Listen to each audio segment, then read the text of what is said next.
斯总统弗拉基米尔·普京已下令将离开中东并加入俄罗斯方的志愿战士送往乌克兰中土地区。普京在安全委员会在线会议开始时听取了俄罗斯国防部长谢尔盖·绍伊古有关乌克兰局势的报告。国防部长绍伊古指出，有16000名主要来自中东的志愿者申请对乌克兰军队作战。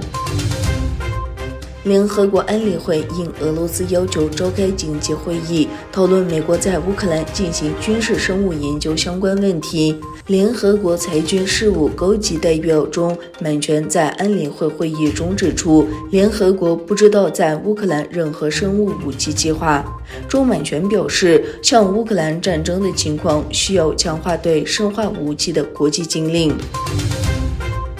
据俄罗斯国际文传电讯社等多家媒体报道，俄罗斯联邦航空署负责维护飞机适应性的官员表示，在俄罗斯航空业受到西方制裁的打击后，中国拒绝向俄罗斯提供飞机零部件，俄罗斯将寻找机会从土耳其和印度等其他国家采购。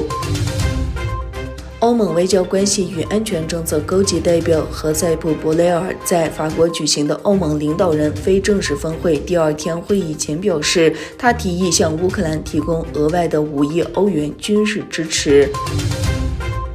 据中国媒体报道，国家互联网应急中心检测发现，2月下旬以来，中国互联网持续遭受境外网络攻击，境外组织通过攻击控制中国境内计算机，进而对俄罗斯、乌克兰、白俄罗斯进行网络攻击。土耳其国防部长胡卢斯·阿卡尔分别与俄罗斯联邦国防部长绍伊古和乌克兰国防部长欧列克希通电话。会议期间，阿卡尔部长强调了为在俄罗斯港口等候的民用船只安全抵达土耳其提供支持的重要性，以及为疏散 KP 人道主义走廊的重要性，并强调需要紧急停火，以防止进一步损失生活。印度国防部昨天表示，印度军队9日意外朝巴基斯坦发射1枚飞弹，对此深感遗憾。印度国防部在声明中表示，9日进行定期维护时发生技术故障，不慎发射1枚飞弹落在巴基斯坦地区。